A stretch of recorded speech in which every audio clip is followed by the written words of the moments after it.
What's up, guys? This is Quincy from Coin Club Crypto. Welcome to my channel. Be sure to like, share, and subscribe and talk about it with your friends if you like the topics we have to talk about. Now, let's build. What are we building? We're going to be building a DApp on Corda for a decentralized autonomous vehicle application. Now, in doing this is going to be a little bit different than what we normally do, but in doing this, we're going to go over what can you do with these decentralized technologies and what can you build on them and what type of services can they provide for the outside world by being these innovative new technologies. Now, let's start with autonomous vehicles because that's quite interesting. You know, Tesla, a lot of these new electric cars coming out have the ability to drive autonomous. Now, where does that factor in when it comes to decentralized ledgers or decentralized technologies? And autonomous cars are actually a great example of that because they have a lot of information to digest. They operate all over the place, and in doing so, they need to have some form of cohesive method to communicate. So let's get into the app right here. So we have a little app I kind of created here, or a construction of a app that I kind of created here to sort of go over the general understanding of what we could do with the Corda blockchain, in particular, to build this decentralized application for autonomous cars, in which they'll be able to communicate with each other.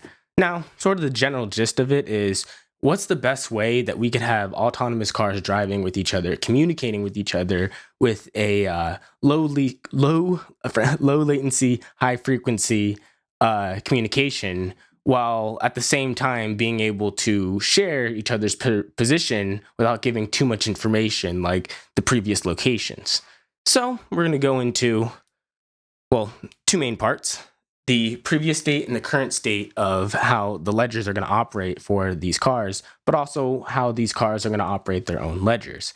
So first, as an instruction, each car is going to have its own ledger, and you can have it illustrated here as L1, 2, and 3, 1, 2, and 3, ledger 1, 2, and 3. Now, each car having its own ledger, it will have a previous state and a current state. Now, every current state is whatever the current iteration of what that ledger may be, and every previous state is the previous iteration of the current state that has been consumed with a new current state. Now, in being able to do so, something that's quite interesting, like a autonomous car DApp, allows for the cars to have the ability to see each other without essentially seeing too much into each other's histories. So with something like this, we could have the cars operate their own ledgers, be able to share each other's ledgers, and then be able to read information off of each other's ledgers in regards to some of their positioning. Now wait, you just said we don't want to give off too much information, so how are we going to do this for how they're going to read information off each other's ledger? Well, they can give each other permission for how they want to give access to their ledger. And one thing that we can actually do that may be interesting is potentially giving off temporary permissions through a series of smart contracts to allow for time-based information sharing consensus, I guess you could say. So cars that are close to each other for a given period of time will be able to have access to each other's ledgers up to a certain period of information. And then once that period of time is expired, with them no longer being within the vicinity of the other car, they would no longer have access to that ledger. And one thing that's actually quite interesting is, well, you're going, well, hey, they're able to see your ledger. Wouldn't that mean they'll be able to see a lot of information about you, especially about your positioning?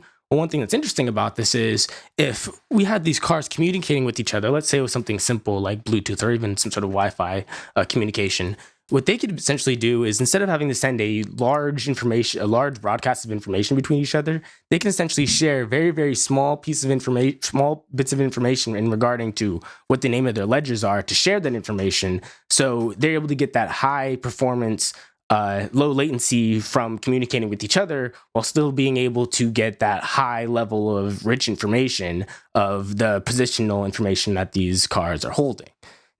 Lastly, with them being able to communicate with each other and then being able to read off of each other's ledgers, one thing that would be quite interesting is, well, what would this end up looking like? So you've got kind of cars sitting here, and let's say we had them sitting at a red light, right? You know, this little laser pointer, let's pretend it's the red light. Now, all these cars are communicating with each other because they're autonomous cars. Now, for example, you could see that L1 has access to its ledger and also has access to L2's ledger. L2 has access to L1's ledger and has access to L3's, and L3 has access to L2's ledger on top of its own ledger. So, while it's sitting at this red light, and all these cars are waiting at the red light, being able to read the information from the car's ledger next to them, as soon as the light turns green, what's able to happen is the L3 is able to register that the light is green, meaning that it's able to make its forward movement.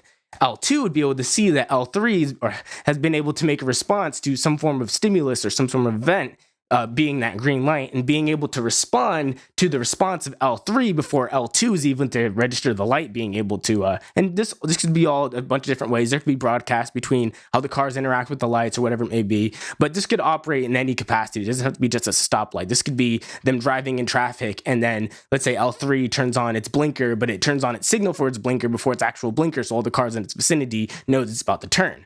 So exactly in that same situation here. So L2 is able to see the response of L3 based off the light changing, so L2 is able to start moving, and then L1 is able to see the response change off of L2, and then it's able to start moving. So what ends up happening is all the cars look like they're moving at the same time, but in reality, they were able to register the movement and positional events off the ledger of the car in front of them to be able to recognize all of that information. And this information ends up becoming incredibly rich. This could be gigabytes of information that they're reading off each other, but they only have to send kilobytes of data to each other to go ahead and read their ledger information. It just allows them to get that high level of feature-rich information from each other using ledgers without essentially having to worry about the logistics of how that data is going to be sent between the cars in a constantly moving environment. Now, if you made it this far, you made it to the end. I hope you've been able to learn a lot. I hope you've been able to get a pretty good conceptualization of how you can build using these technologies. I hope you can maybe ask some questions in the comments if you have any insights or maybe any suggestions or recommendations, or even any ideas how you'd use it. And we'll see you on the next one. Peace.